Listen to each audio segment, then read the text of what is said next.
Good evening, everybody. I'm going to call this meeting to order at 6:02 with Windsor Southeast Supervisory Union. And changes, additions to the agenda. First change is policy discussion followed by motion. F, C28, transgender and gender nonconform student policy will be a second read, not an addendum. And that's all I have. Anything else? Okay. Approval of the minutes. September 18th, 2025. I will take a motion to approve those minutes. So moved. Second. Any discussion? Okay. Take a quick voice vote. All in favor, please say aye. Aye. Aye. Aye. All opposed, say nay. Any abstentions? Okay. I'll abstain. I don't believe I was there. Okay. And that was that. September 22nd, 2025. We'll take a motion to approve these minutes. So moved. Second. The team has been picked. Any discussion? Okay, voice vote. All in favor of passing September 22nd minutes, please say aye. Aye. Aye. Aye. Aye.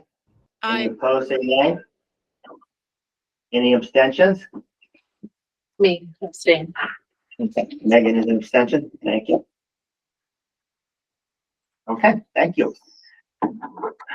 Public participation. We ask that all speakers direct their comments to the board directly and not to the audience. Each speaker will have 3 minutes. No one speaks until recognized. No shouting or profanity, no questions or comments about specific personnel. On these matters, we ask that you go through appropriate administrative channels. We will insist that all speakers and members of the audience maintain civility and respect any divergent views that others possess. Likewise, you may expect that any restriction will be viewpoint neutral. Please do not expect the board to respond to your questions and comments tonight. We take your comments seriously, and we want to have sufficient time to process and research issues if need requires it. If there seems to be an issue that ought to be followed up on, we may respond at a future meeting or have an appropriate staff member get back to you at an appropriate time. Lori Sullivan Justice. Please state your name, and even though I just said it, and what town you live in. Hi there. My name is Lauren Sullivan Justice, and I'm a Wethersfield resident. Can I start? Yes, go right ahead. Okay, great. Thank you. I'm speaking today to voice my support for people in the transgender community and to applaud LGBTQIA advocates and allies in this community and school district. I would also like to voice my support for the transgender and gender nonconforming students policy, which is a vitally important document for protecting trans students and treating them with respect and dignity. Trans people have always existed. For example, as early as 3,000 years ago, records from ancient civilizations like Mesopotamia, Greece, and India describe people living outside the gender binary, showing that transgender identities have existed across cultures throughout history. There's no such thing as a unified radical left transgender ideology. Transgender people are not a political movement, but a diverse group of individuals who simply want to live their lives safely and authentically. Blaming violence on a fabricated ideology not only ignores the real causes of harm, but also spreads misinformation and fuels prejudice toward an already marginalized community. Trans youth is among the most vulnerable populations in our state and in our school systems, but we know that gender-affirming schools can make a significant positive difference in trans students' lives. The data from Vermont's most recent Youth Risk Behavior Survey indicates that queer and trans youth in our state suffer from anxiety, depression, and suicidal ideation at a significantly higher rate than their cisgender heterosexual peers. Vermont LGBTQ+ students are 3 times more likely to report making a suicide plan during the past year compared to heterosexual cisgender students. And 16% of trans and non-binary youth in Vermont attempted suicide in 2024. Trans youth who are a part of gender-affirming schools have lower rates of suicide attempt and report less adverse mental health outcomes. It is essential that we create and uphold inclusive school environments to support these students. LGBTQ students' mental health struggles are not the result of being LGBTQ. Rather, they are the result of societal stigmatization and mistreatment. These students are struggling in so many ways because of the chronic stress of living in a society that constantly rejects, harms, and stigmatizes them. The trans and non-binary policy is essential for ensuring the safety and well-being of our students while they are within our care. I'd like to close my remarks by expressing my deep thanks to this district that supports LGBTQIA+ students. I'd especially like to thank the teachers that are continuing to show up and support LGBTQIA youth during this polarizing and scary time. Now is not the time to hide. Your students need you. Read the books, teach the history, spread the joy, fly the flag. Tolerance is not a given. We have to protect it. Racism, homophobia, transphobia, and generalized fear of the other are out in the open, becoming normalized. We can't allow it to continue. It's time to show up. It's time to lead with love and light. Thank you. Thank you, Lauren. Anyone else? If there are no other community members, I just want to do a little bit of a repeat of the announcement that I made Absolutely. at the district level meeting, but I want to make sure it gets said at least once in each one because I've continued to see this come up and not really understand what it's about in the community, and I just want to make it as clear as possible.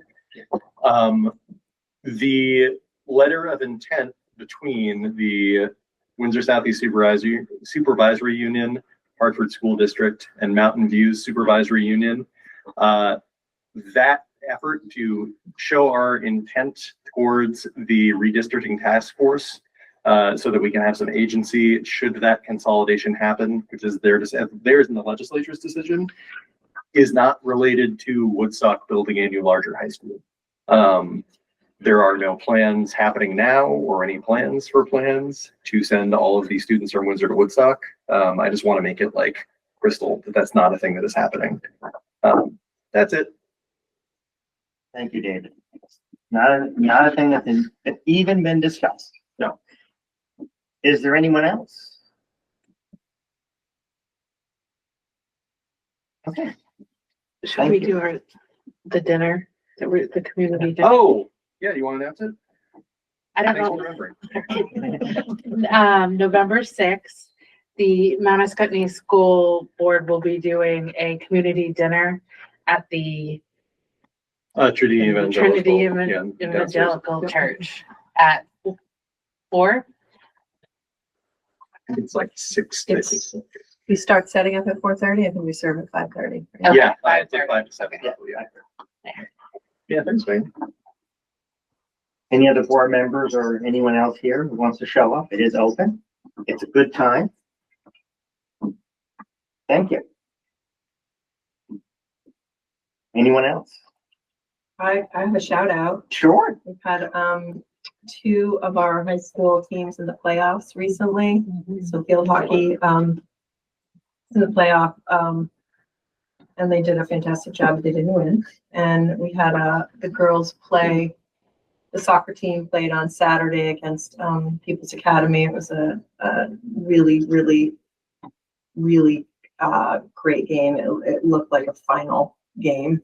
Both teams were really skilled and worked really hard. And our girls lost in overtime on a PK? no, it was overtime, but it's not, we don't, I gotta say, She doesn't want to say something. Yeah, it's golden goal. Golden goal. But they made a valiant effort and they should be commended for their hard work and all their great seasons. I believe the football team will be in the playoffs. Thursday, 7 o'clock. Just shouting at our our kids and all the hard work they're doing. Interesting. And they lose with grace and great sportsmanship and hold their heads high, which I think is really a tribute to the coaching and the teamwork that they experience on our athletic field. So Thank you. yeah. This is Elizabeth with a clapping celebration Yeah. emoji. Okay, second week tonight, C8 pupil policy, pupil privacy policy. Thank you. It's not a big change. Just the highlight, Bill? Hmm? Is the highlighted portion, is that in addition? It's or- new, yellow is new language. Yeah. Okay, yeah, that's right. Thanks.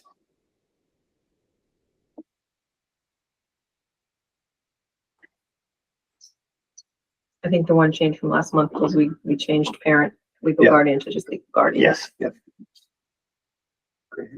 Any comments? Other concerns? And this, from my understanding, it's clearer language. It's also due to update in the law. Selection of library materials and procedures. And in this one, you have the yellow is the new language, or is the red the new The language? red is the old Yeah, language. it's kind of Yellow is the new. like, thank you. Yep. And this looks more like a complete overhaul. Implementation. Elizabeth, Hi, thank you. Is it okay for a community member to comment on policy? as long as I allow it, I Okay, thanks. there isn't anything stopping it at the same time, though.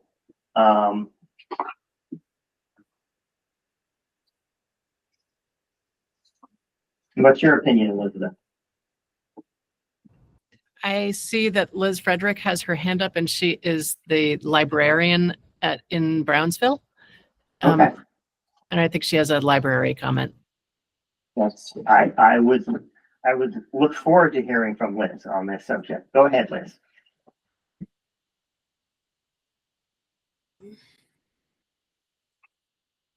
Hi. So I'm just reading over it now. First of all, I had a question on how Windsor is going to be able to comply with this policy when they don't have a high school library, to my understanding. Which, is something that I also just want to say I really think there should be a high school library. So I think that's something to think about. Are we actually meeting these goals at the high school level? We don't have the library, and I know there's not an official middle school library either in Windsor, but I know that that's been supplemented a lot by the teachers in that wing. So I guess that's just something that I would ask the board to look at, and wondering if there's a way to expand access to books in general in the high school. I'm also wondering if, when this was drafted, if you used other libraries' policies to kind of piggyback off and like for research purposes. Overall, I think this looks really good. I'm just commenting because, in the last year we had to rewrite our library policy in compliance with the new law. And this looks pretty close to what we do in a public library. So I guess I'm in support of it. I just would like to make sure that we're actually giving access to kids in our school buildings equally. That's it. Thank you. I don't know. I noticed the same thing at Hartford High School. They don't have a library. And I think that decision was made after, a few years in which no students have taken out any books because Yeah. any book they need is in the classroom Or online. or online. So Is that the case in Windsor? Because when I went to the open house, I did ask about this, and I did see the book collection in the middle school. I was told at the open house that the book collection in the high school is not anywhere close to that. So I'm not sure if we're actually meeting those needs yes, based on what I was told there. Yeah. that may be a really good subject to bring up at the Mount Scotty School District Board. Yeah. Which has sway over Windsor Library, or the Windsor schools. I would, to have some sort of lending library for students, especially students that need, have access to those. I think that's a goal that is, worth exploring. I think it could be interesting too, just to think about how we, because so many, formerly print resources are now stored and transmitted electronically, like Right. is there some sort of designation or distinction about like what we're considering to be library resources versus just, online resources used for a specific curriculum or, classroom use. But yeah, no, it's a good thing to bring up. I know the Green Mountain Library Consortium has a special site for academic libraries that I know Hartford, the last time I knew that Hartford was a part of, that allows teachers to take out books, students to take out books with a school account. And so there's less restrictions on how many people can rent a book from their school accounts. So if you have 5 students who want the same book, all 5 can do it. The price that the library, the Green Mountain Library Consortium pays for public school accounts is much less than those that for example, they would pay if I borrowed a book from the consortium. We've just invested in teaching books. So the curriculum department for all of the schools has a new software called Teaching Books at the request of the librarians. And it's young children up to young adults. And there also is a at-home access for all parents to access. Again, it's electronic, but the database also, and it's full of lessons and connections. Extremely amazing website. So it's called, just for the record, it's called Teaching Books. So that word will spread over the next few weeks that at-home people can access it. So, okay. Yep. Thank you, Liz. Any other discussion on this policy? Okay, D, F5, behavioral threat assessment teams. I don't see any changes in this. It looks like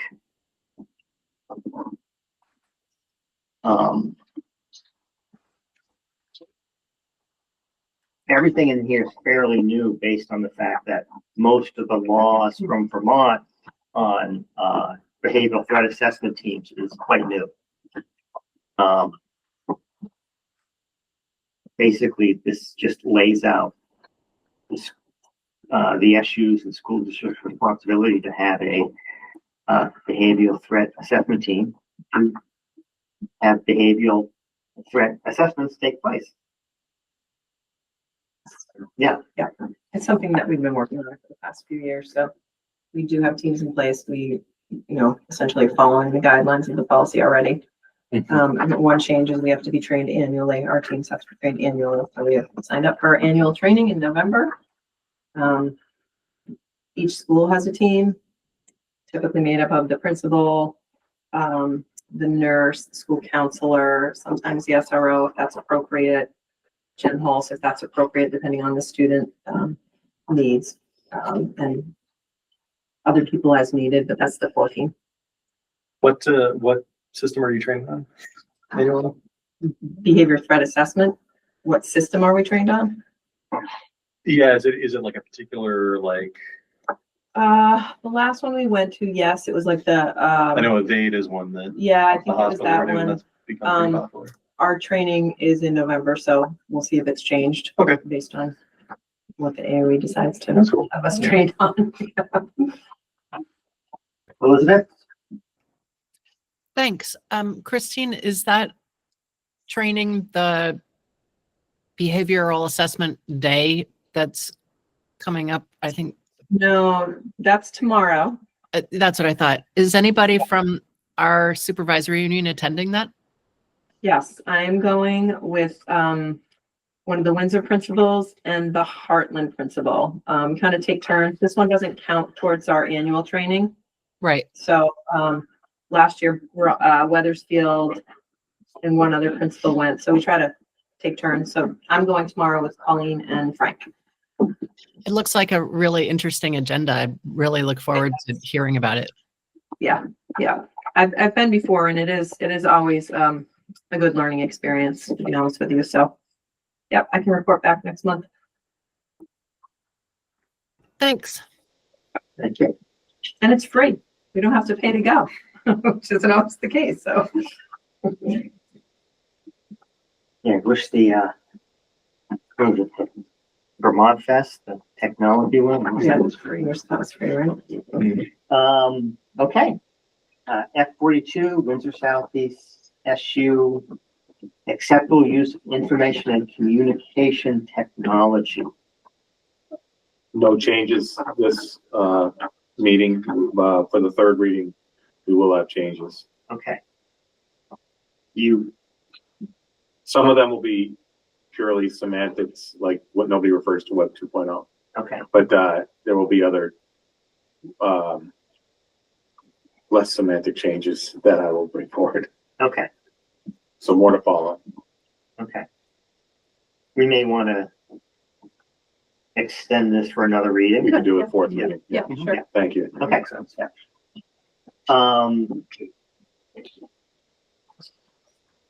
Draft C80 Health and Safety Policy, second read. So,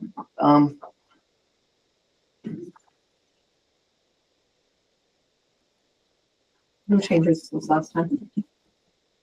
okay. How is this different than the health policy, which the nurses spent so much time creating? Or is it just more This of a, one is more geared towards staff. Okay. Health and safety policy, the other health, it's not health and safety, is it? It's Yes. got a different name. Wellness. Health- It's local wellness, isn't it? okay, That's geared more towards Okay. students, curriculum. this was the policy that, okay, thank you. This is the policy Negotiations. we're creating because of the health and primarily the safety concerns of the staff during negotiations with teachers and support staff.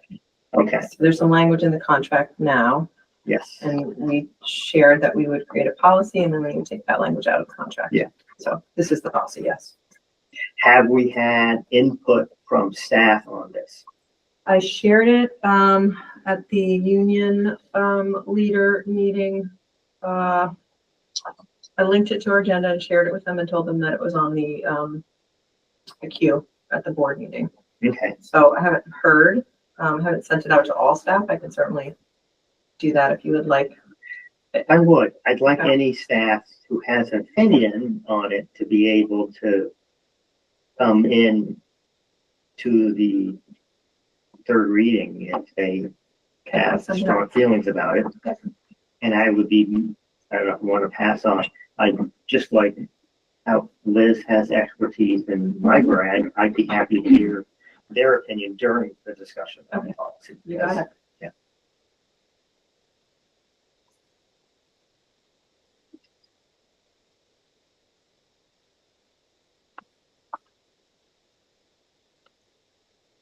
And I read through it. I like it. I believe it.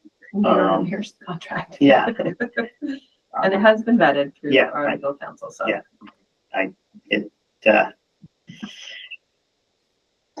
It covers, some concerns of the legal counsel. Yeah. And that's what we found important. Yeah. C28. No, I'm sorry. Any other comments on this? C28, transgender and gender non-conforming students policy, second read. I think whoever worked on this, be it someone in the district or someone outside the district, I believe it clarifies and simplifies things very well. Does anyone else have opinion on this? Comments? No, I didn't catch it. There's not really any material change here. It's just No, kind of a tighter policy. clean up. Yeah, exactly.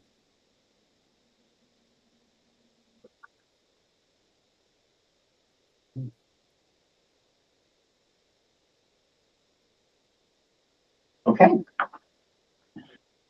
Then if there's no more discussion, we will move on to administrative report. That was fast. Well done. All right. Open the screen. We have several reports tonight, so we're going to get right to it. Try to be as succinct as possible, but also informative. I'm going to go first. So I always like to start with what our kids and our staff are doing in alignment with our strategic plan. So as you know, one of our goals is student success and engagement. And so you'll see that we have some teachers working together, grade level teams across the view. We had PD on October 9th and 10th. Tonight was a data dive mostly and looking at our STAR data at the classroom and individual level, setting goals around that. But then there was some curriculum work that continued from the fall, and staff are working on really looking at the curriculum, aligning it across the SU, which units make sense where we're teaching them, which ones maybe can be combined or even eliminated if need be. And then they're working on common assessments, and so that we are collecting the same data across the SU, which we really haven't necessarily done in the past. So we're actually really happy that this is happening, and we'll be able to look at data consistently across the SU, which is exciting to us. We have some students engaged in small group work and some students at the middle school who are working on a hands-on activity in science class. And I will say our part of student engagement is really creating some voice opportunity, real world experiences for our kids, and our teachers are working to do that, which is a balance when you have a curriculum that you're supposed to be delivering. It's really hard balance, but they're working on it. Culture and student and staff wellness. We have a group of high school students this year that are, Kate's done a really nice job. There are a lot of groups at the high school meeting, and so there's been an effort to coordinate those groups so that there's not overlap and people doing the same thing, planning the same things, and you know, trying to be really organized and share leadership across the high school. So this is a group of kids that are working with Up for Learning, who is helping teach them some leadership skills and helping. They were working on potentially helping devise a student culture survey. So that work is ongoing this year. We've got in the middle there a student in a student leadership role. She's the greeter. So when you walk into that classroom, that student pops up and says hello and welcome and what's your name, which is really, and I think that was kindergarten, so it's pretty awesome to see that. And then the last picture is, oh, it's a little bit blurry, but Heartland did a Harvest Fest in October, and the older kids, one of their goals this year under culture and leadership is they have partners, older students and younger students. And so the younger students were with the older students doing these various stations. It was a wonderful day that they planned and that students helped plan. So really working on getting the students involved.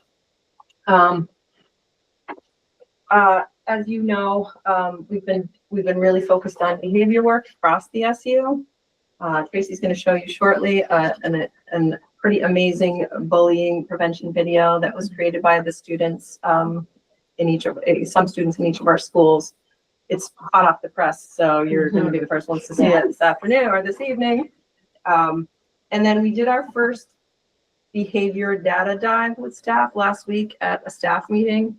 And when we were preparing for those data dives, we found some things in the system that needed to be tweaked. So as you're working through things, you find things, and Bridget and Wendy and her team have really been instrumental in like making the changes in the MBA system so that the data is the data that we're collecting is the data that we want and the data we need to help make change in our schools. So I think the staff really appreciated looking at it. You can see, you know, sometimes there are a lot of incidents, but when you dig in, it's really a few students creating a lot of incidents, and those students need our support. So what is that going to look like? So those discussions have been rich and ongoing. I think we found we don't have enough time to dig in as deep as we'd like. So we have to figure out how to do that a little bit, how to make the time. Couple of updates that I'm bringing back to you that I've been tasked with. So we've met with the 8th grade, the math team teaches 8th grade algebra. We had our second meeting today. We had a lengthy discussion in both of the meetings with them, but I think they've come to consensus that it makes sense for individual schools to be able to figure out how to offer algebra at the school level.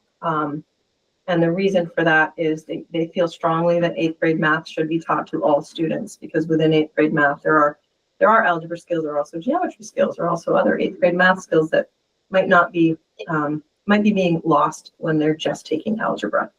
But they do want to offer the opportunity for kids to be able to still take algebra if they want to.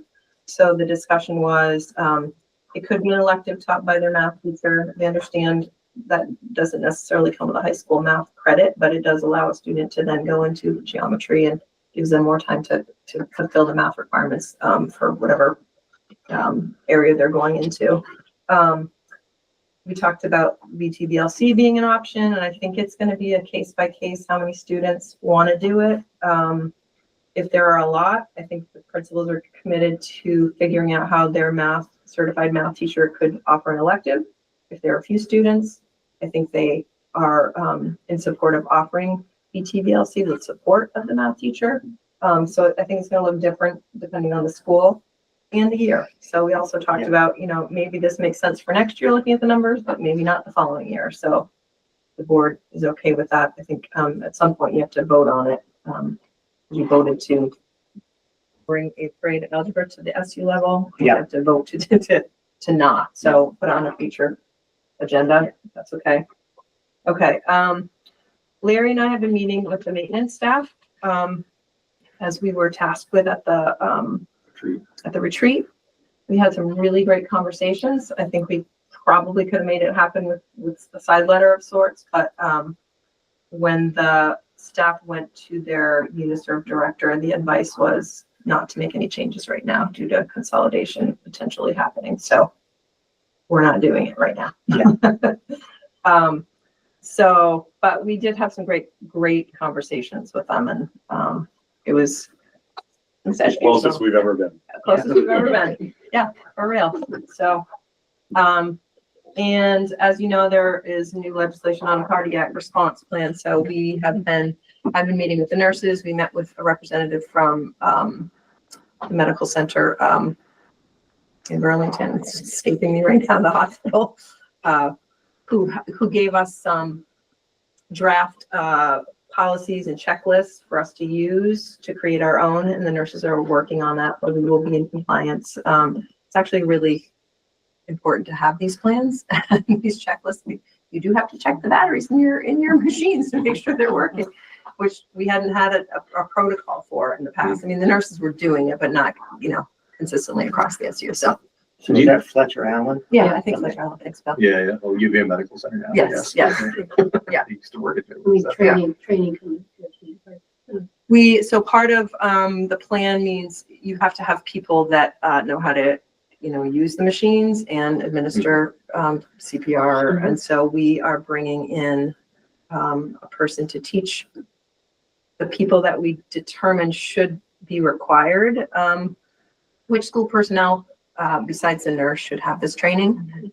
And, we talked about it's got to be somebody that, it doesn't make sense for it to be a classroom teacher really, because classroom teacher can't really leave their classroom to go save somebody, as fast as maybe the principal or the admin assistant or whoever. So that needs to be determined. And then once we figure that out, we're going to offer training on our half day in March. So we've worked out the professional development calendar so that we can make that happen. So that's all in the works. Do Just, you have a question, Dave? yeah, really, about, like, right now, about how many AEDs are there in the building?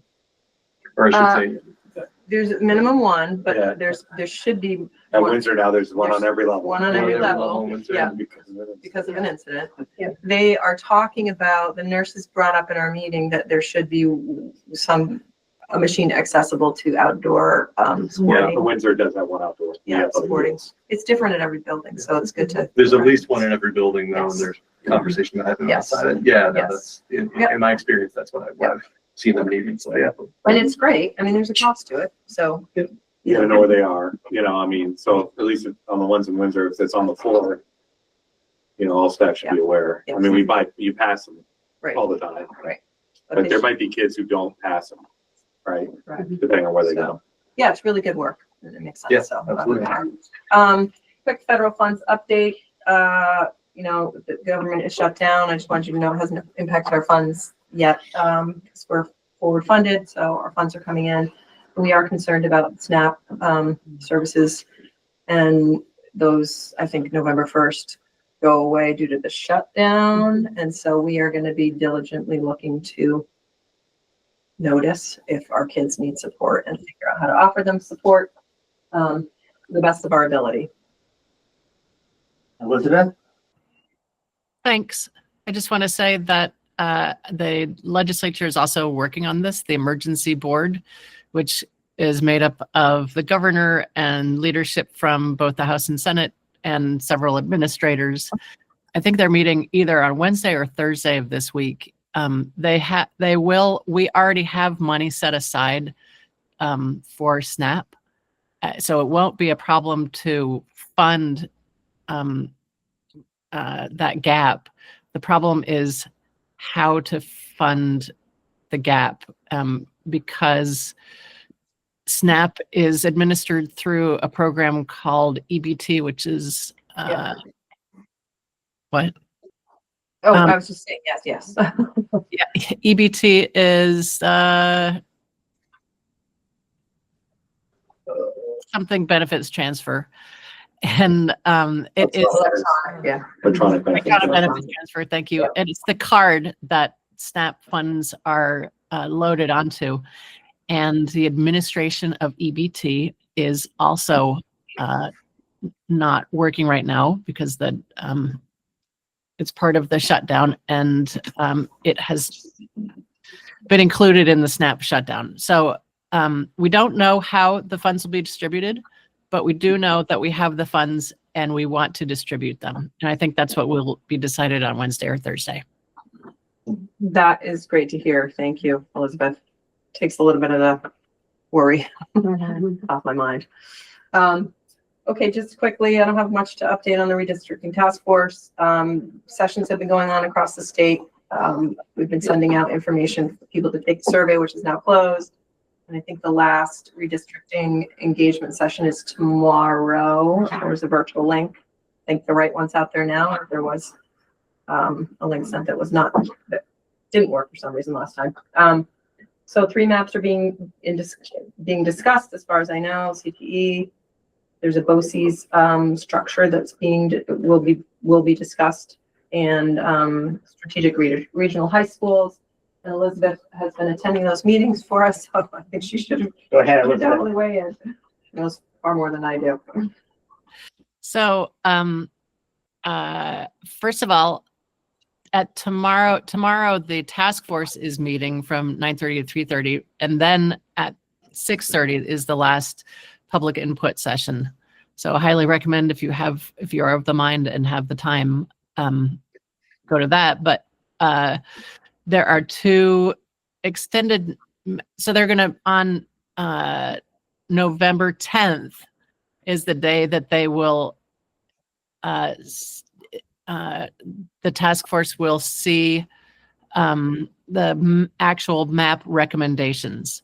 Unfortunately, all of this public comment has not been about particular maps.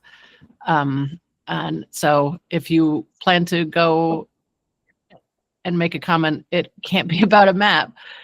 The maps will be finalized at their November 27th meeting. And I plan to do a couple of public forums between those two dates, between the 10th and the 27th, so that I can give actual informational updates. But also very important is that on November 7th, which is a Friday, from 6 to 7 p.m., which is a terrible time, and it's only an hour, but the small schools, the small schools committee of the State Board of Education, which is deciding on small, the standards for small schools being kept open. They are meeting on that day, and they also have a public input session that is November 7th from 6 to 7 p.m.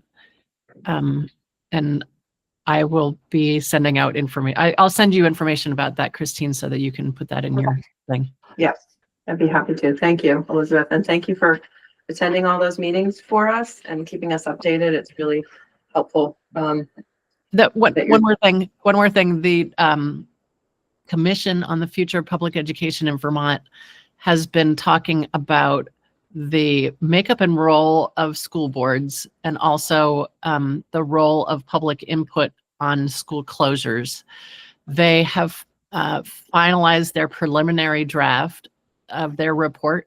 Their report and the task force report are both due to the legislature on December 1st. The commission has their draft requires a lot of reading between the lines. And they have, some of the meetings were not very well attended, although they did have a quorum. But they made some decisions at those meetings that will have really big impacts on whatever consolidation occurs. And one of those impacts is that the new boards will not necessarily be made up of one member from each town, and that there may not be any real public input on school closures. And again, when I have those public forums, I will explain in greater detail. But that report, the preliminary report, is out on the commission's website. Thanks. Thanks, Elizabeth. Okay, just let you know, we completed our audit. Auditors were here in October for 3 days. No material findings again for how many years, Larry? Since FY20. Since FY20. We will post the results as soon as we have them, in the final report on the website, which the other ones are on there. I just have to shout out our team because the auditors really appreciate coming here. Everything's in order. If they have questions, we are available, Larry mostly, or Deanna, or Jordan. And so they've been very complimentary of the way we do business here, which is nice to hear. And I think a special shout out to Deanna Kroll, who does a lot of the work behind the scenes. You never see at board meetings, and you wouldn't know about her from the website or anything, but she does a lot of the internal auditing before it ever gets to the auditors, which allows us to, make best use of the tax dollars. And I think it's really important that, everybody appreciates the work that she does. It's kind of unheralded work. She's not working with kids, but it's really important with the work that we do, that we have somebody with her level of expertise and knowledge. And she sounds like a pretty important strategy. Yeah. It's very important. And she doesn't miss anything. No. A lot of moving parts behind the scenes, and that is really greatly appreciated. Yeah, it's 4 entities and $58 million. Yeah. Yep. She does a really phenomenal job. So shout out. All right. Speaking of that, John? Yeah, a question, I think it's for Larry, whether or not we indeed have a second signer for our checks. Yeah, it's currently, as of now, my understanding is no, it's you, and so we need a second signer. So I guess future board meeting, we should put on the On agenda. the agenda, yep. In November. other words, I should stay healthy. Yes, Please. thanks, John, All and right. thanks for stepping up. Okay, so this is the quarterly report. I don't think there's, geez, look at that. It just gives you a summary. You know what's out there. You have to report. So no big surprise. We are, this is revenue. We are waiting for revenue to come in from the state. So you will see in the red a large amount of money. When you go down to expenditures by account,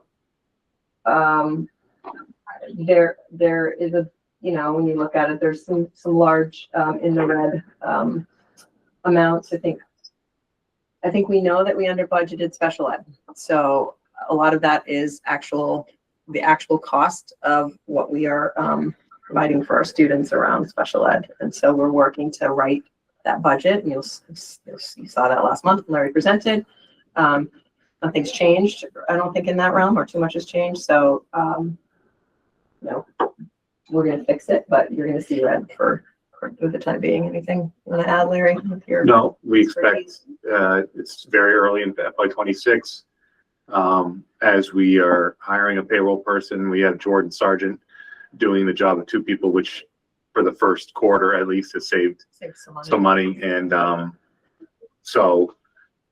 And we expect, as far as the general fund is concerned, to end 26 at the rate we're going, similar to the way we ended FY25. And the way we ended FY25 was we were over, but we were able to We got extra revenue Got some from extra extraordinary revenue, revenue from the fund state, balance. and we used some of the fund balance so that we didn't have to in FY25 dip back into the local assessments, and we were able to keep it the way it was. We have a fund balance of currently $30,000 or so in the general fund. And if we end 26 like we ended 25, that will not cover it. So we have other things we can do as we get closer, which we'll know more in the third and fourth quarter. Still very early. Still very early. All right, that is it for me. Passing it back to you, Bill. Okay, Bridget? Data report. Yes, so we can You pull want me it to up. pull that up? Yeah. Should have that ready. It's taking it. On the agenda. Yeah, you guys should have gotten a PDF attached, so you could look at it in advance, which was kind of nice. Just tell me what it's called. I'll take that. It's not WSESU data report. Minus notes, here's that copy. There we go.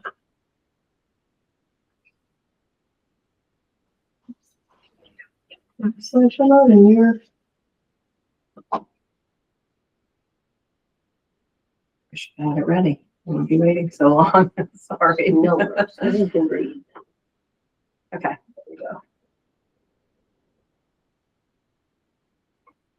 And just advanced slides, as I call it. So I'm on a note taking. All right. Okay. So the second slide in are the WIG goals that are wildly important goals that are set at the SU level. Each of the schools also have these goals. And our goal is to have 100% of our students grow in reading and math, period. It's at a low percentage point, but we want to see growth even for our students that are exceeding the standards. Really think about enrichment opportunities so that they'll continue to grow also. So we'll see where that ends up, but it's actually quite remarkable how close we are to that, which is wonderful. So that's an overall growth goal. DIBELS now for the first time is our K-3 reading assessment due to Act 139. And the initial fall scores are always tend to be low, and there's often rapid growth between the fall and the spring. We'll look at that in a moment. But overall, when we've been measuring for our data inventory from winter to winter, so that's pretty much what we base our WIG goals on, is winter to winter. That's when we submit our data inventory to the state. And so we're looking at nearly 40%, hopefully to grow to 45%. And that's the early reading screener, measured by what is now called M-class DIBELS. So we'll talk about that more in just a moment. 3rd through 8th grade, we're looking at about 59% in reading proficiency. We tend to have decent reading scores, and we want to see that overall come up to 64%. We'll break that down in a moment. So in math,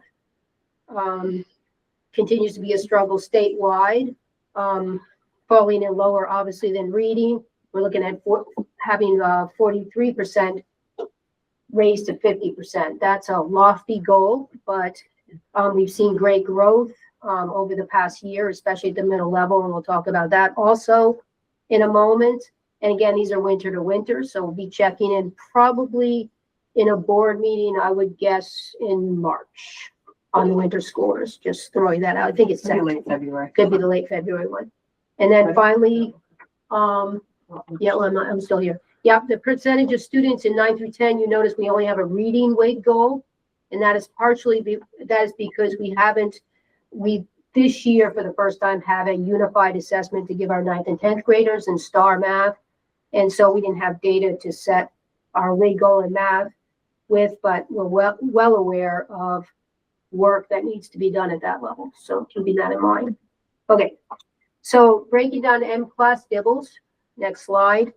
Again, this is the M-class data as of this fall. And you can imagine little Ks coming into school, right? And first graders. We tend to see a lot of need of intervention and support. 44% of our students were in basically significant need of intervention. Those parents, by law, received a letter home, and also intervention began.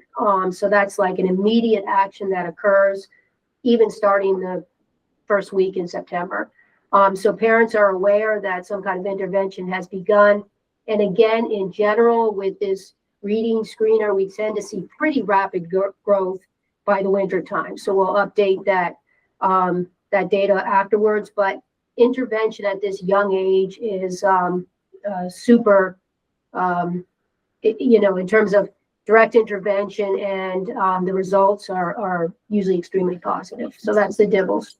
A lot of bang for your buck. That's what I'm looking for. A lot of bang for the buck. So this is the SU-wide reading data, and you can see small growth from basically 57 to close to 59 in terms of last fall and this fall.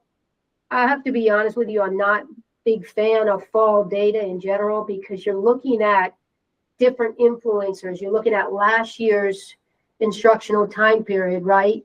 The carryover, and then maybe 4 to 5 weeks of this year. So it's not, we can't necessarily attribute it to one instructional experience or another, but it's a starting point and allows us to sort of look at our winter data. But that just gives you an idea about where a group of, this is better because this is the whole SU, were in the last year at this time versus the current year. So this breaks it down. This is reading.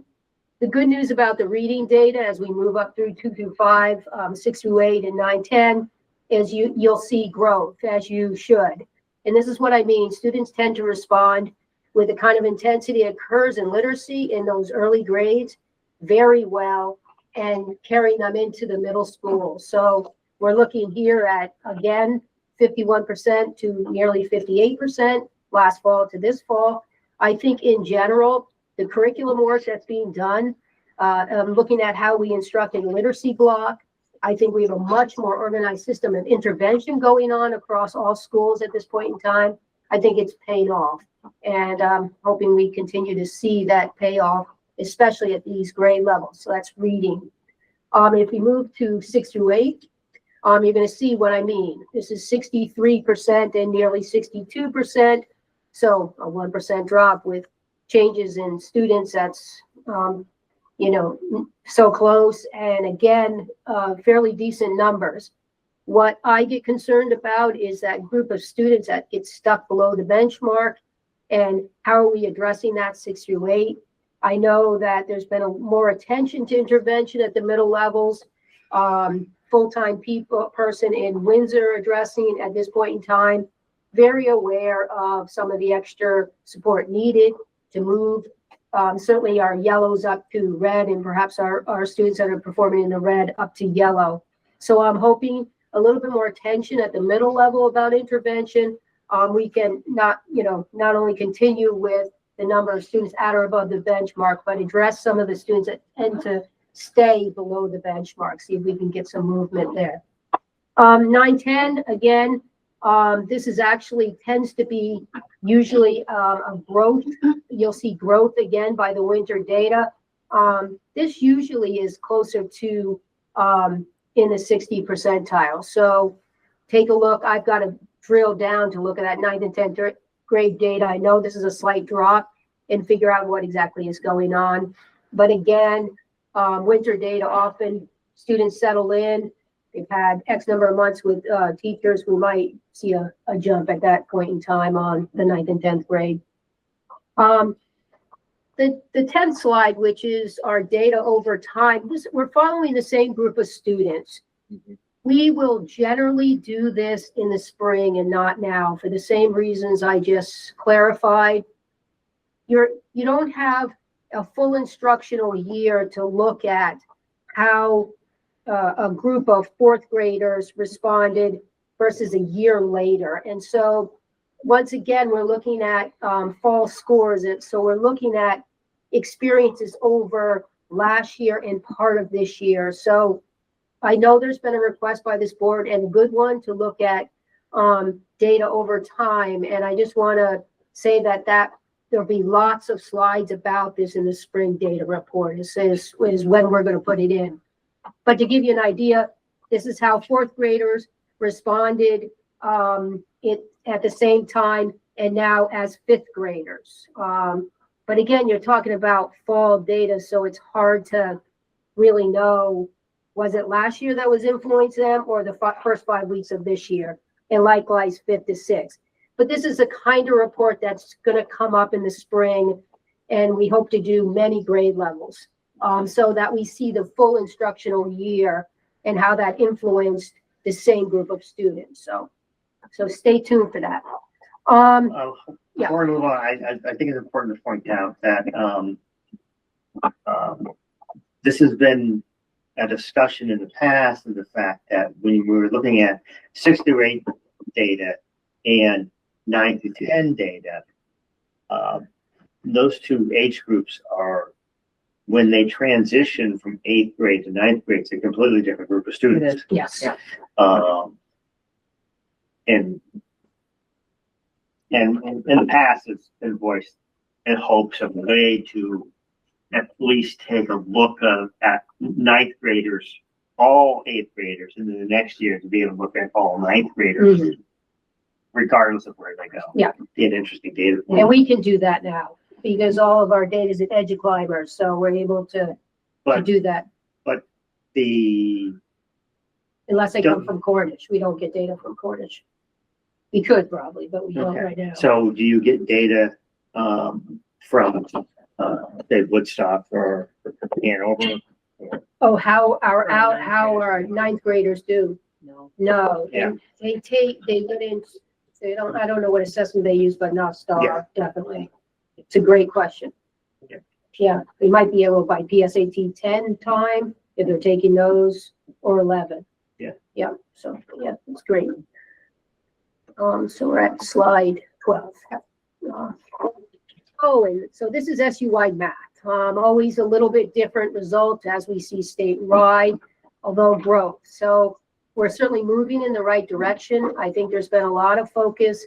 We'll talk more about this, especially at the middle level, but almost all grades right now are using spiral review, which means when students begin a lesson, they're revisiting concepts as their warm up rather than just doing fluency drills. That's a big change. We started that at the middle level, had great results, especially in Windsor. And so now almost all of the schools as part of the routine are using some form of spiral review.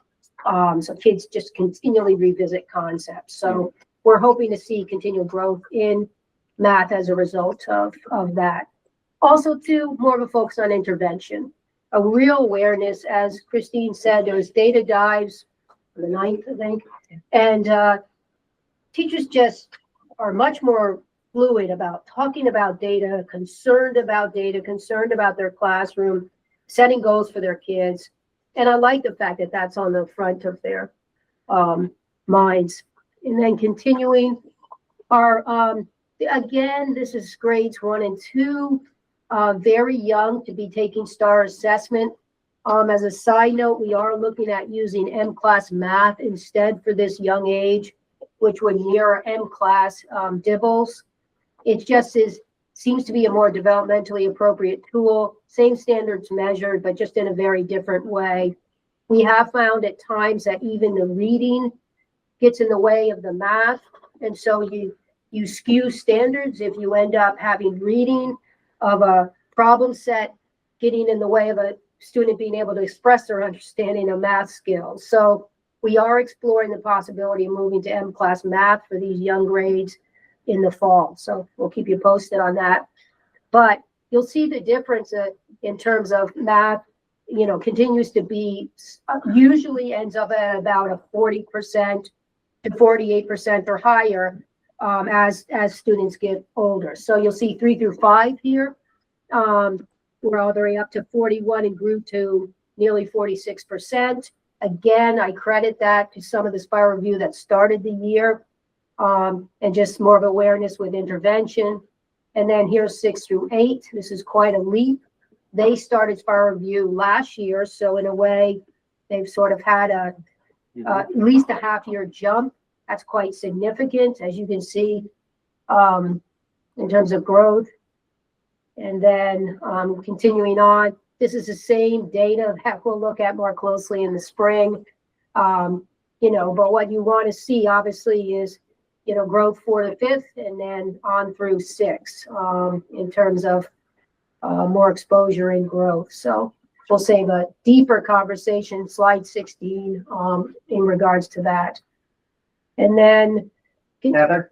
Yeah, Heather, you got it. With the math teacher jump in here with I just have a question about the timing of your STAR test. And by timing, I mean, there's a setting where students can sort of get extra time for each question because it is a time test. And so I know that something we did was like everyone gets the extra time in our district. And I didn't know if that was something you guys have looked at as well, because like if you spend too much time on one question because maybe your reading skills aren't so great and you're trying to like actually read the problem, by the time you start doing the math, they've already jumped you to the next one.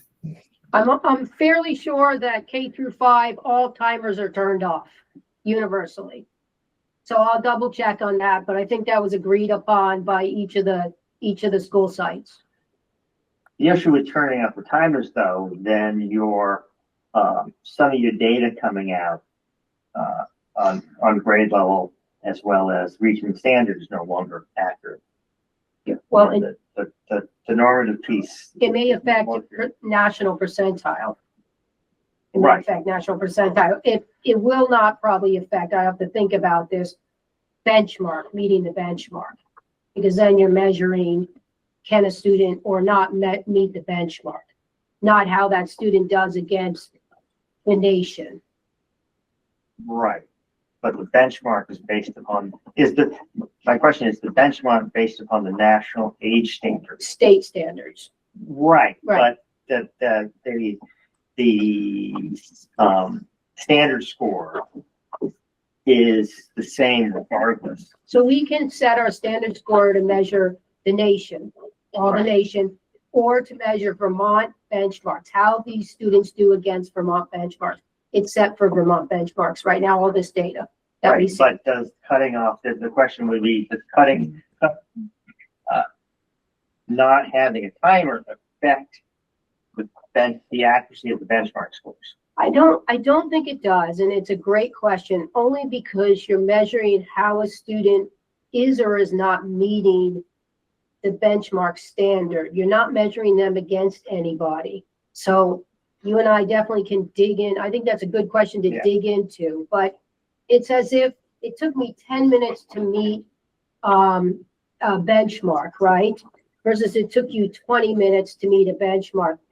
In both cases, we both met the benchmark, which is what we want measured. Right. So it's definitely worth. Yeah, it'd be an interesting question. It is. It's The data behind the scenes. before. Yep, and I think it's great. So continuing on to breaking down this data, beginning with slide 18. This is free and reduced lunch in terms of STAR reading. We do see a discrepancy about 8 to 10% between students who are on free and reduced lunch and those who are not. So keeping that in mind, just, how can we increase access, intervention, whatever that happens to be, to close that gap? I don't recall, last year it was about 8, and this year it looks like it's closer to 10, if I'm looking at this correctly. So something to keep in mind in terms of trends. When we get to math, it's even greater. Free and reduced is the first set of slides. So it was 66 and compared to 53 below the benchmark last year, and now we're at 60 versus 49. So we've closed that gap, right, for this year more significantly in math than we have, but it still is too much. And it's something that, something for us to look at. But looking at this discrepancy is pretty impressive as compared to nationwide. The discrepancy nationwide on these two categories is much worse than this. Yeah. I just kind of want to cheer out. Yeah. some of our Yes. successes. Yeah. Good context, yeah. And obviously we'd like it to be no Better. discrepancy, Yeah. right? So, Yeah. so slide 20 is students on an IEP and STAR reading. It's good to have Jen here to talk probably more eloquently about this, but I will say that some of the students that are not meeting the benchmark are receiving intervention on their individual education plan as a result of not meeting the benchmark, if that makes sense. So one of the criteria for eligibility would be a number of data points that indicate a student is below the benchmark. So obviously some discrepancy in our data of students on an IEP and students are not simply makes sense in the idea of the process with which we derive an IEP. Whether or not it should be this large with intervention, I think is something that I would certainly let Jen talk with the group about. And if you go to slide 21, we see this similar pattern in math. So it's something that Jen and I have begun a conversation with. We'll continue to have conversations with in terms of, overall as an SU, where are we at, what we could be doing. But again, the good news on some of this is that some of the interventions and supports are in place. And to the extent that they need to be, or that we can start to close this gap, is a conversation, obviously.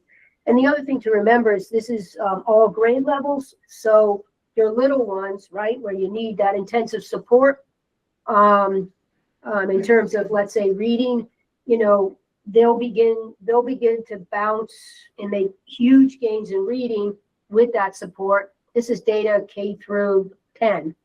So just keeping that in mind. Jen, is there anything else you wanted to add about that? I mean, I think you summed it up well when you thinking about a youngster with a disability, specifically a specific learning disability, in reading or math, it's going to take them that much longer to close the gap because by definition, they have a specific learning disability, a basic skill area. So, But the term self-fulfilling prophecy is not the correct term, but, and I don't know what the correct term is, but the fact is that these students are on this list because they're below grade level.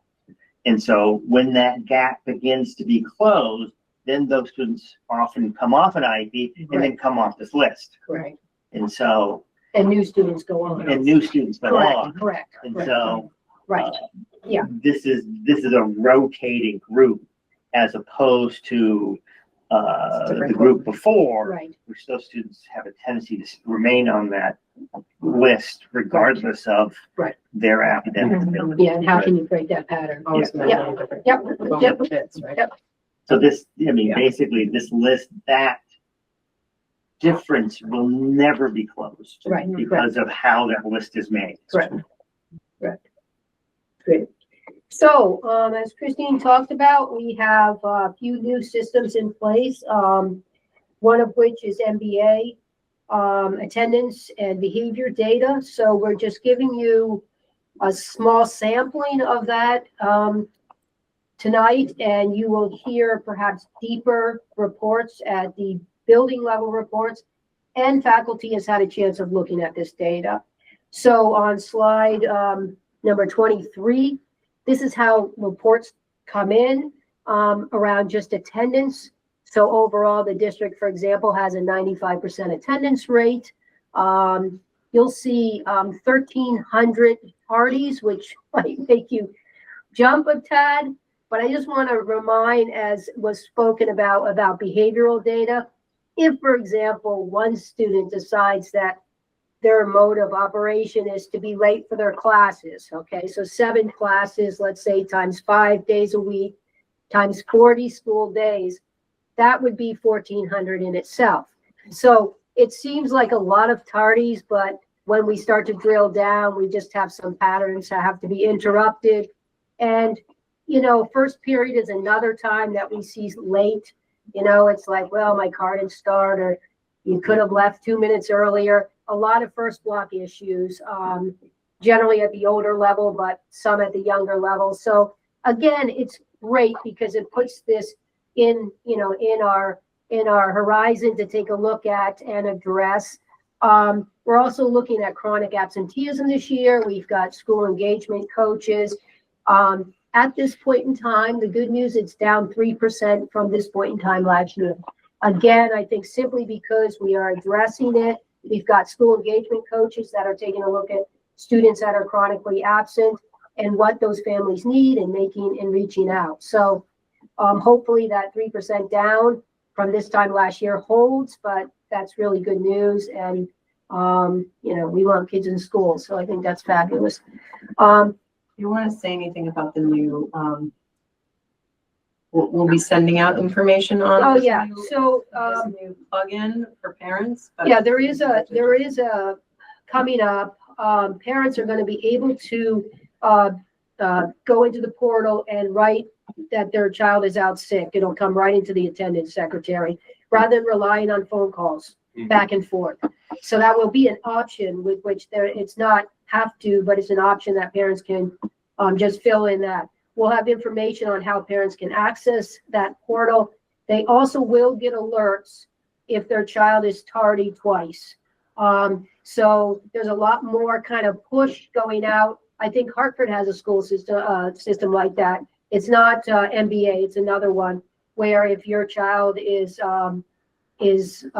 late or skipped a class or whatever, you get an alert. So there's a lot more push data that is going to be coming in email, and you can check. There'll be a way to check this portal for parents to see what's going on. So if you're looking to 10 classes missed, where have you been, right? So it's going to provide a lot of information. So yeah, so that's good. Is there any definition? This is one thing I'm struggling with, where I'm at, is any definition between the difference between a tardy and an absence? I think did we say 15 or 20 minutes? It's in the behavior handbook.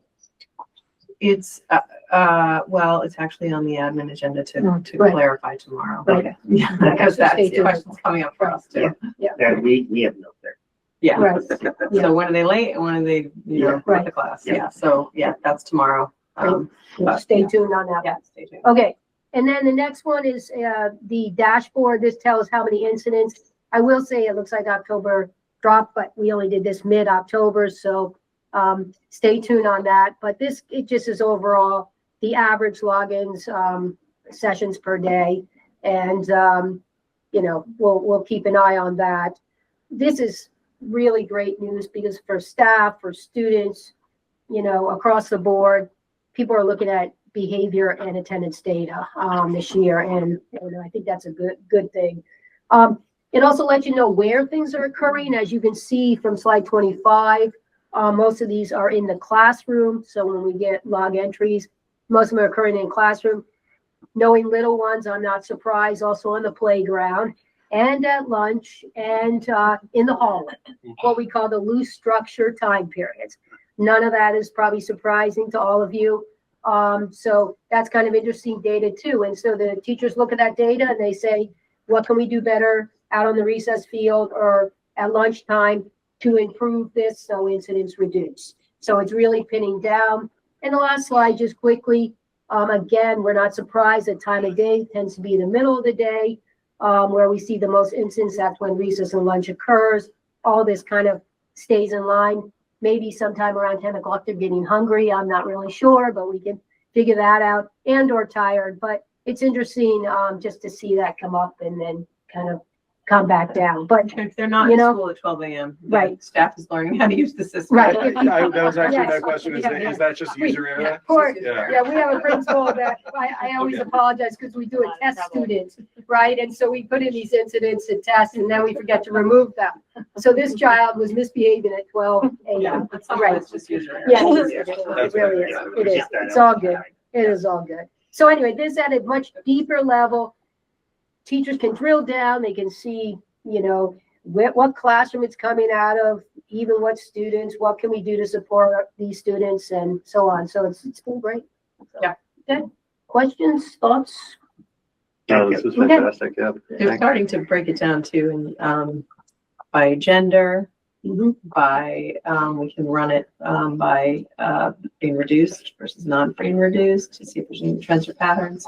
Also by race. So we're starting to look at that just to see if we're noticing anything. Yeah. So anyway, more to come. Yep. I'll stop sharing.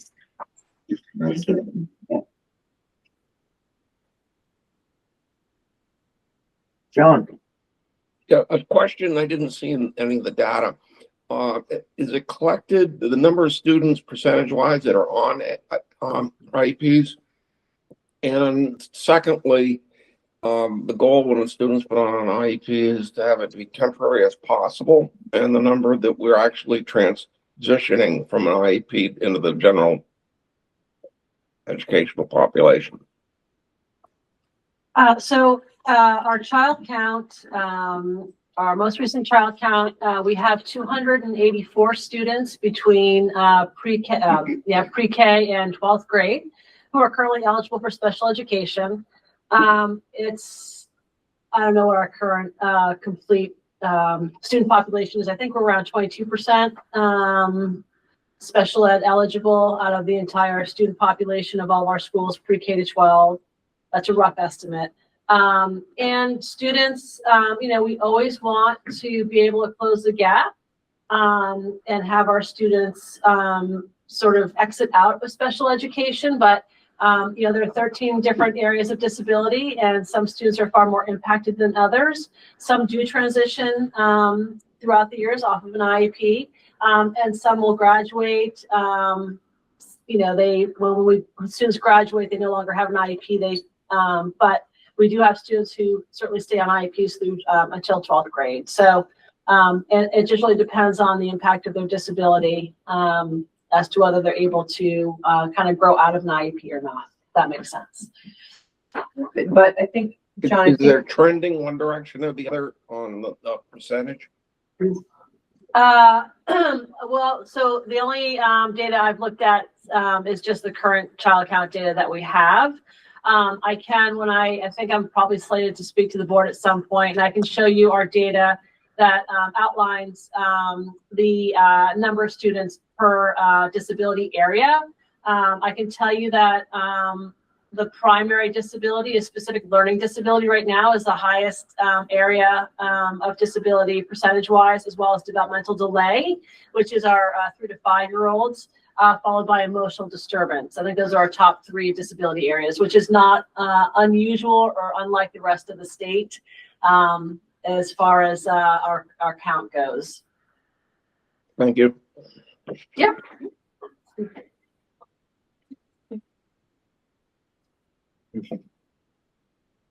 Tracy? All right. I can join, and I'm not sharing my screen, Christy, but I just tried to join. Oh, yes, sorry. Oh, no, you're good. You'd like to come into the meeting? I No would soup like for to you. have it.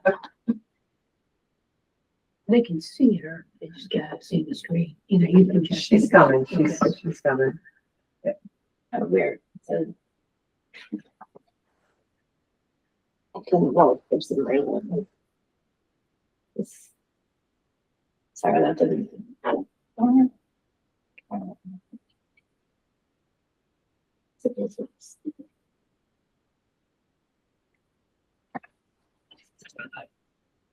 right.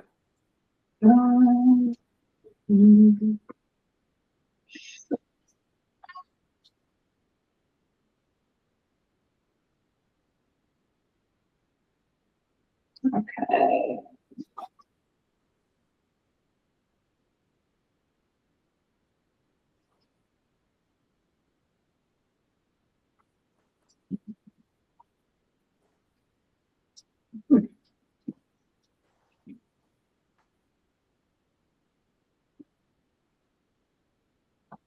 All right. Yeah. Okay, so just wanted to give a few quick updates. These are just repeat slides. Our theme again is stronger together, thinking about different ways. And actually these next 2 slides all come from working with students with disabilities, but this is one that we continue to show as a reminder that belonging is not about fitting in. It's not about assimilating. It's about being able to show up as all of who you are. And when we think about universal design, right, I think I've shared this with the board before, you've probably seen this, right? It's like, why not shovel the ramp first? It's like when we can center the people most impacted, we know that it's better for everybody. So just some reminders. And this is also a reminder. It's also a reminder for myself. This is something, I don't know if folks are familiar with what they've been talking about with this perception gap. How we're seeing just so much polarization and othering in our society. And this is actually showing that in reality, we kind of care about some of the same things. And so again, it's a reminder, I think we're really, we've been pitted against each other really well. And it's nice to remember that we actually may have more in common with each other, even though it might not always feel that way. So I just thought that was interesting. And there are a bunch of different organizations that are doing some work around this. Some things that we're working on this year, continuing, to work on our group agreements and find ways to keep using these to build community, build culture, build trust. Asking the question, who's missing and why? This is basically a part of using an equity filter, right? Which is also something that we are getting in the practice of doing, which is just asking questions. This is the lens that is from the AOE.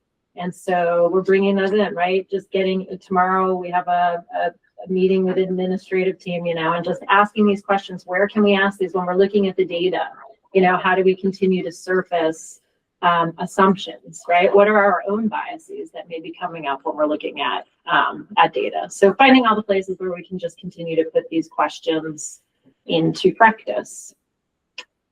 This was also the new language that was added recently to our handbooks, which I think helps support some of, again, the culture that we're building and some things that we are noticing in our schools. And so I just wanted to share that so far this year, we've had, I think 54 equity tickets submitted. And so this was purposefully created in, because of our anti-racism policy that wanted an anonymous way for people to report discrimination, things that were happening. And I'll say this will continue to exist, but some of the work like that Bridget and Wendy have been doing about thinking about how we integrate behaviors into Power School gives us the opportunity to actually have people mark things like slurs more intentionally as they're coding it in Power School. So we have like 3 different things, you know, sometimes if it's a hazing, harassment, bullying, there's a student conduct form, there's Power School, there was an equity ticket. So trying to figure out if we can streamline all those things and not lose anything in the process of doing that. So far the tickets that came in, it was 52 at the time where I put the slide together, right? You can see these same patterns. I was on the call this afternoon. There's the HHB council that's been meeting in the state, and Big Hartman was reporting from the Human Rights Commission. It's the same, it's an uptick, right? We're seeing an uptick in not just incidents, but like the severity of some of these incidents, but they tend to be in the same categories, right? They're around race, sex, gender, disabilities, like these, we know that these are patterns. And so it's not surprising, even though our equity ticket system isn't fully, like we don't know if we're getting all of the reports, but of the ones that do come in, these are the patterns that we see. So some of the ways that we're working on addressing them this year has been great. I was invited to talk to some different middle schools. The one in the top right was Weathersfield most recently. And these were follow-ups to the presentations that principals gave, right, around HHB, getting students familiar with the language. So this was a more specific around some, like I just shared, you know, the equity tickets. I shared this with students. And some specific examples, right, about the things that are most common, like if the use of the N word, right, the use of the R word, which kids are still saying. I'm like, did we not stop saying that in like 1980 sometime? But like, it's the same, or saying not so gay, right? It's the same things that are coming up. And so we want to let them know, like, that's not okay. And yes, you're here to learn. And we can learn together, and we can also like agree to just not use these words, because you know they need to understand why. So a little bit of educating and also encouraging people, like students, to be upstanders, right? And so I think there's more that we can do around that. I'm excited to see, you know, maybe over this year, and I feel like we've been talking about this, if we can get our high school students trained up on how to train middle school students and younger students about really engaging as upstanders instead of passive bystanders. So, but this was really, the presentation was more along the lines of intent versus impact. And even though it was for middle school in Heartland, we ended up also putting one together for 3rd through 5th grade. So it was like, how do we adjust this for 3rd through 5th grade? What would it look like to have that whole scope, you know, of these kinds of presentations ready to go? So every year we can just revisit these same themes because we know they come up. This is the video. Let's see, how am I going to be able to, I feel like I might need to stop because it's not live in here. Let me figure out how I can stop sharing the screen because then I'll share. Okay. This should do it. Let's see. To play audio, you have to share the tab. We should be able to do this. Let's see this now.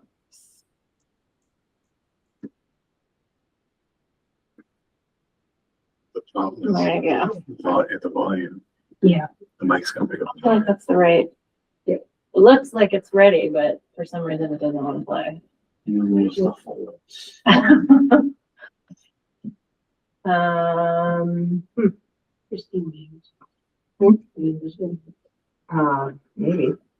Let's see. Yeah, let's see. I mean, I have it like, let me try it. I have it pulled up in like 4 different screens, so I should be able to. One of them. Go yeah, I mean, that's it. So I don't know why it's not.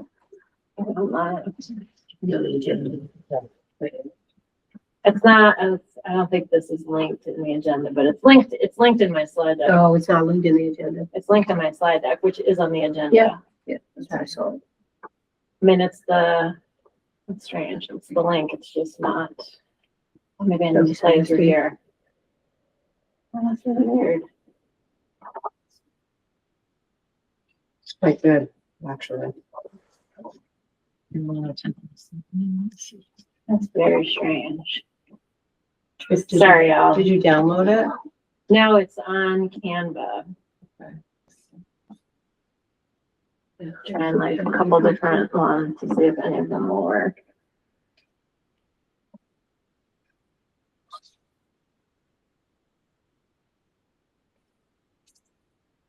The build up.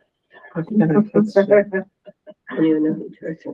You just put the link to the camera thing in the chat.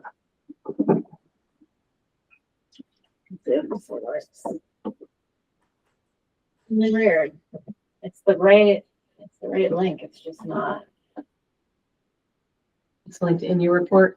It's not playing. It's in the slide deck.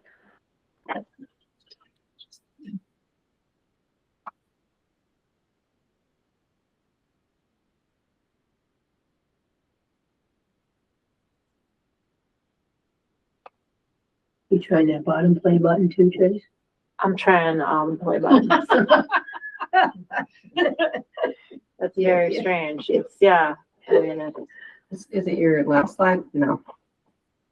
It's, what number is it? oh wait, there we go. Okay, that was the one. I have too many of them. That's the problem. So I do Unity Day every year. I've done it for probably 6 years now at all my different schools. It celebrates the idea of coming together, against Stronger Together being our overall focus this year. And I got the hand idea online, and orange is the color that Pacers National Anti-Bullying Organization uses for Unity Day. So it just made sense to make the orange hands.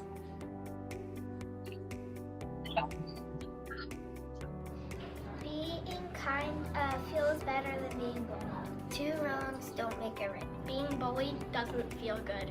Do you really know them well? Because what saying my mom always said is, you don't know what's happening at their house. Speak up for people being picked on. If you don't have anything nice to say, don't say it. Being respectful and understanding to others. Don't talk about others behind their back. You don't know what they're going through. Help the person up and help them. If you see someone sitting at lunch by themselves, you can go sit with them. If you see something, say something. Tell them to breathe. Treat others the way you want to be treated. You can have a conversation about your issues. Speak up for people when they're being bullied. Tell a trusted adult. Have a good day. It's about filling up for people's buckets by being kind to them. If you say a compliment, you can put a drop into other people's buckets and into your bucket.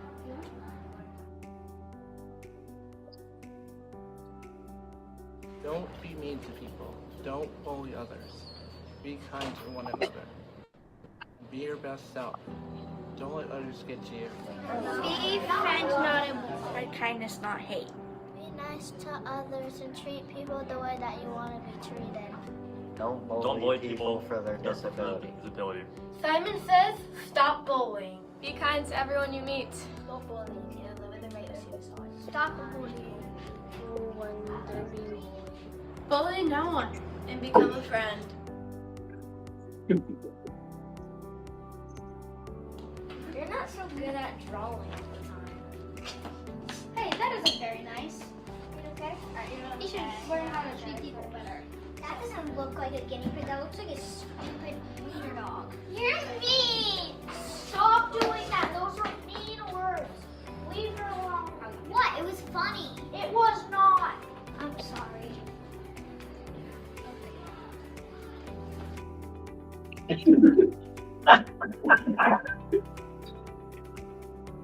Playing reacts.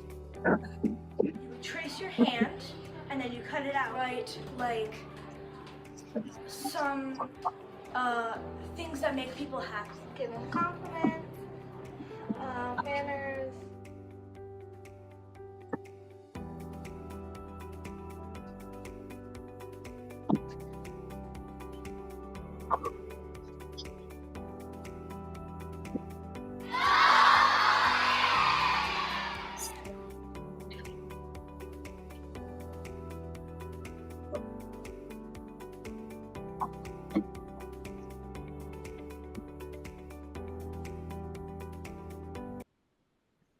Yeah, and shout out to Brooke Yeah. for putting that all together, and to Frank Romeo for throwing the idea out there. Hey, does anybody want to collaborate around a video like this?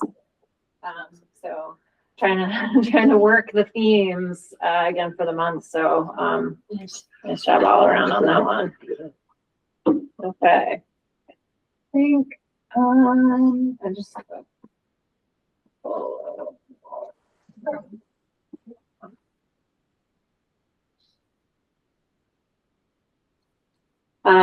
just a couple quick things. One is that we are excited to be partnering with Outright Vermont, and I would share more information about what's on the left, but we had somebody who generously offered some public comments that already spoke, I think, to what's on this slide. So what I will say is Outright is working with a group of school counselors and social emotional interventionists, behavioral interventionists, and we had our first training with them, the first of 3 that we'll have this year. So capacity building, which is awesome. And then I don't have to speak to this much either. Up for Learning, we're excited that we're partnering with them in the high school. Christine mentioned that, and we're also looking to partner with them a little bit more around restorative practices. Again, one of those opportunities, like if we can get students to be the ones who are also doing some of the training. And these were some students that went to the Getting to Why, which is reviewing the YRBS data and how to bring that back to schools. And these are just some additions to the newsletters, to the SU newsletters that Christine has been sending out. So sort of categorizing them within the education quality standards and why the education that we're doing and highlighting is around like anti-racism, anti-discrimination, right? These are all part of what our state has said that we should be doing as of this past July. And then just trying to collect things to communicate through policy briefs too. And I don't know if I've shared with the board that we secured a $15,000 grant from the Byrne Foundation to partner with Clemens Family Farm this year. So we are working to figure out what that's going to look like in terms of curriculum and yeah, just Bridget, it's been great like working with you and thinking about how do we're gonna look at how do we review our curriculum to make sure, right, that what we're providing is presenting different people from different perspectives, right? And how we go about doing that is something I think we're excited to dig into a little bit more.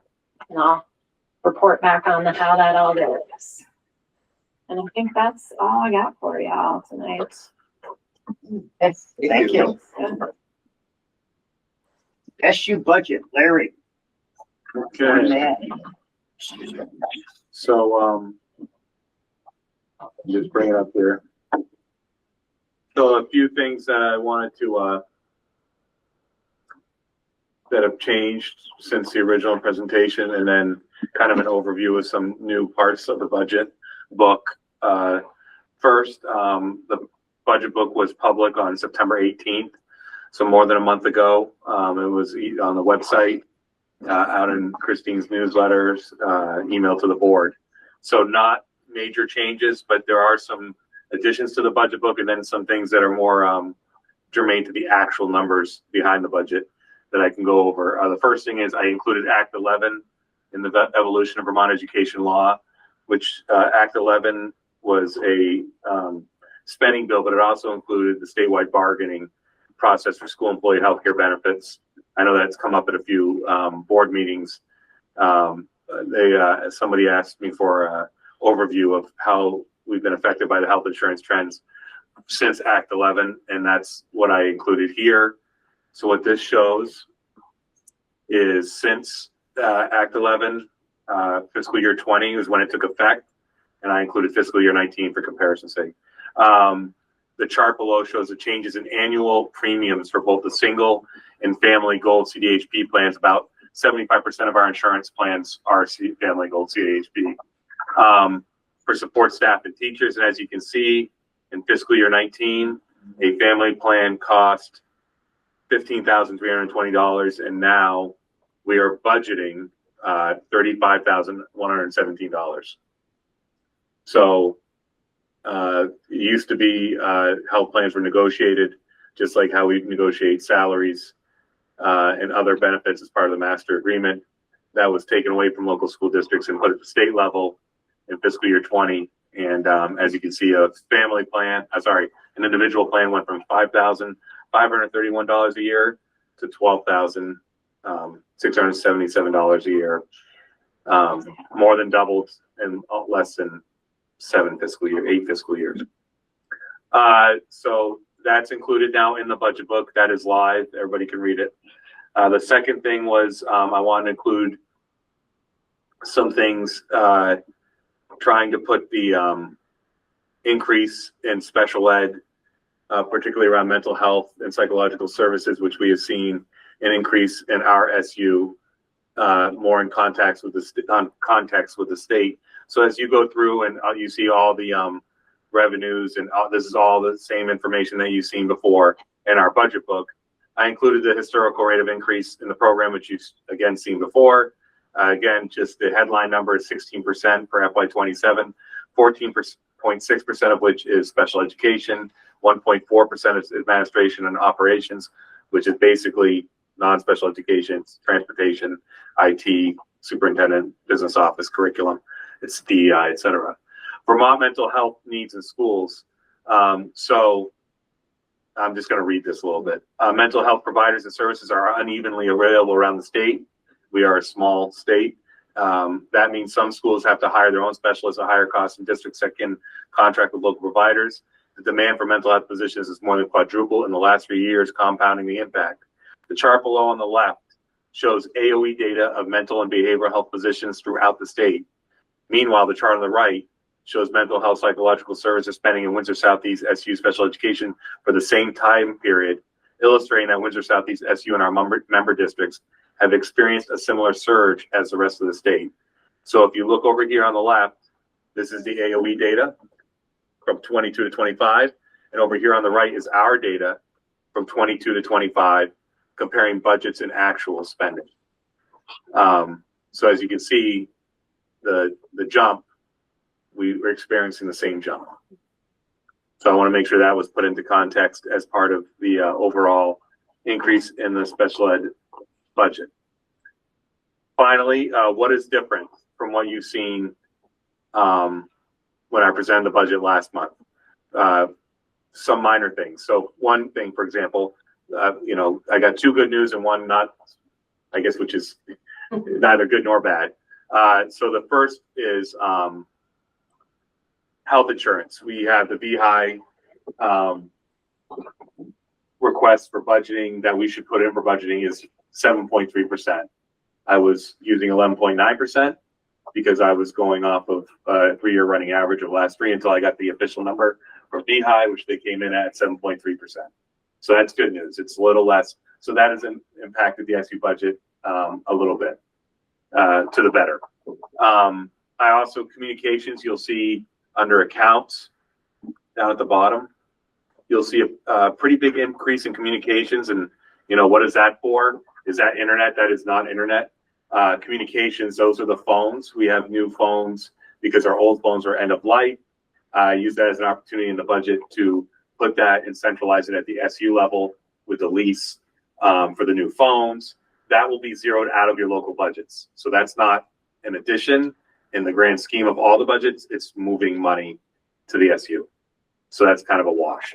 And then the other thing to the better is Jen has wrapped up the service plan, and in that service plan, the extraordinary reimbursement amount is $90,000. The revenue we get from the state, which will be less of an impact on your assessments, is $90,000 to the better of what I presented last month. So again, that doesn't change the budget. It just changes the assessment. So that's good. I have no other changes. Those are, like I said, everything that you've seen has been pretty minor changes from what you've seen last meeting. I just wanted to make sure that I pointed out to everybody, if somebody asks about how health insurance is going across the state, you can point them to that page. If somebody asks about psychological services spending is up, a fair amount of money year over year and what's been going on the previous year, you can point them to that section of the financials of the budget. And that's all I have, unless you have any questions for me. Thank you, Larry. Thank you. Items for discussion, followed by motion. SU FY 27 budget adoption. Do we have a number? Yes, Larry. Yes, the number is $16,484,090. $1,090. Sorry, $16,484,090. Okay. I'll take a motion to approve this, and then we'll go into discussion. So moved. Second. Okay, discussion on this. Is it my imagination, or this is a little earlier this year? We've got this. No, it's earlier than last year, but historically it's been the October meeting. Last year, I think we went to the November meeting. Yes. And then one year we went into it and approved it in October, and then we reopened it for the special ed administration position 2 years ago. I think it's helpful, for the local budgets to get started, to have this ready. I know that was a goal. Yeah, and I know that, some of the local, districts would like preliminary budget in November so that their constituents have a good month. Yeah, before the December meeting. Yeah, to look at it. So yes, we have, worked really hard to get this done. Yeah. In a timely manner. And thank you. Yeah, and thanks to the budget, committee who met with us and helped, look at the numbers and help make decisions. We have a percent increase. I know that I could look it up, but The percent increase is 16%, 14.6% of the special ed, and 1.4% is administration operations. And some of that is correcting of, budgeting of the past, which, I think it's important to note that the 14.6% of special ed, which I did in greater detail at the last meeting, is under the actuals in 25 and the actuals in 26. It was never, there are increases in tuition to out of state placement that we have to spend, and we are going to spend, whether they are budgeted for or not. In fiscal year 27 was the first time we have been able to budget for them appropriately. Yeah. Thank you. Any other discussion?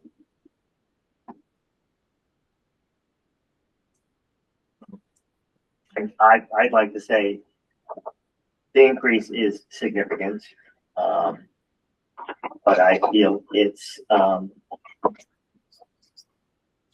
actually put this, the prudent thing to do.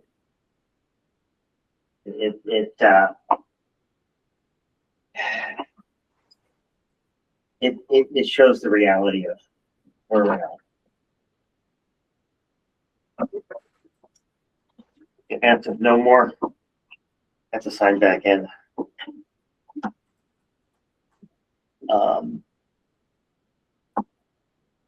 There's room for discussion. I will take a vote. Did I miss somebody? I think I know everyone is here. Davis. Aye. Okay. Megan. Aye. Elizabeth. Aye. Heather. Aye. Is Hannah here? I haven't seen her. Okay. Beth. Aye.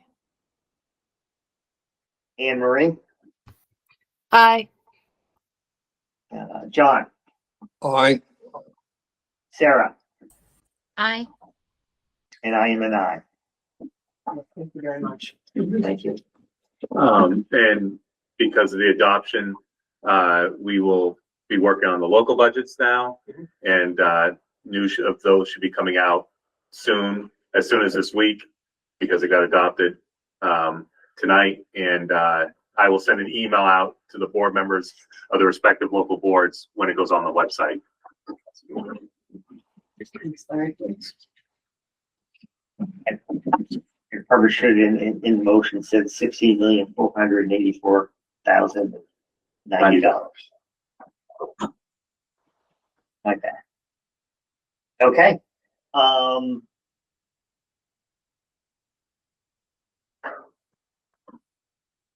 Executive session. Or do we want to set the next agenda first? Do you want to do the board goals or not tonight? Oh, sorry, my bad. Board goals. Elizabeth. I have an unrelated question. I have an unrelated question. Go right ahead. Who is the new chair of Heartland's board? It's Beth. Beth Roy. Congratulations, Beth.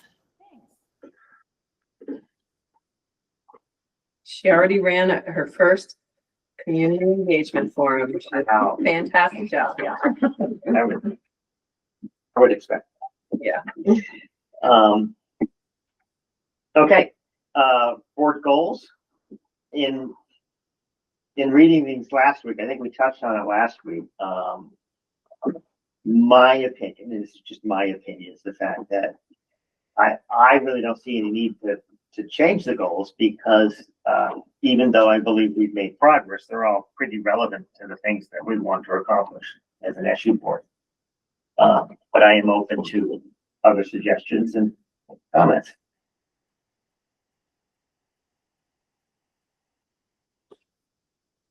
Makes sense to me. I'll take a motion to renew the goals. So moved. Second. Okay. All in favor, please say aye. Aye. Aye. Aye. Aye. Aye. They will stay on the agenda for you to review. I think they're all ayes. I don't believe there's any nays. Okay. We want to set the next agenda. Yeah, let's do that. Okay. I think I already asked for a couple of things. Budget, okay, we don't need budget adoption, we did that. So I have algebra for eighth. Board. Yeah. Under items for action, we need a second signer for the checks, is that the correct? I'm gonna work on it. I'm gonna work on that, yeah. You said who's gonna negotiate the contract? Yes. For the Yeah. superintendent. And I had what we're gonna add. I'm gonna get, I'll get feedback on that. Thank you, policy, and we'll add a fourth. Okay. Reading to the acceptable use. Yeah. Yeah. Did I miss anything? I don't think so. Great. Unless someone else has something. Okay. And if anything comes up during the month. Yeah. Add to it. Okay, executive session. And I've been chomping at the bit for this one, I guess.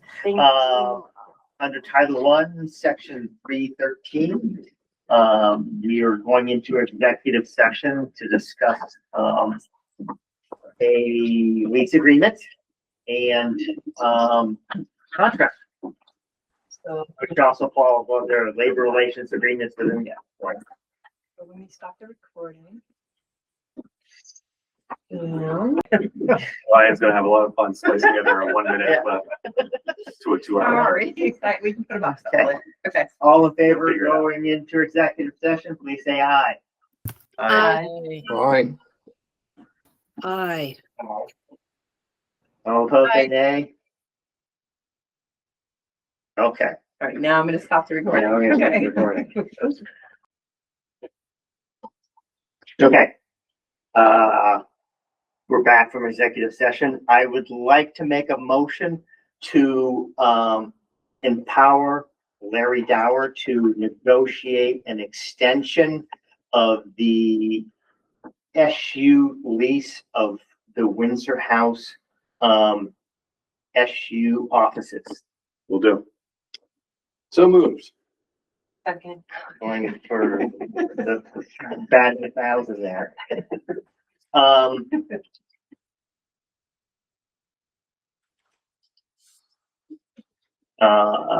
We'll start backwards this time or forward. Sarah, how do you vote? Aye. John? Aye. Anne Marie? Aye. And Heather? Aye. Megan? Aye. Elizabeth? Aye. Davis. Aye. And I'm an aye. Thank you. Okay, so thank you, everybody. I will take a motion to, end this meeting. Motion to adjourn. Motion to adjourn. Second. She beat you. Okay, all in favor, say aye. Aye. Aye. Aye. All right. I beat whoever was calling in so fast.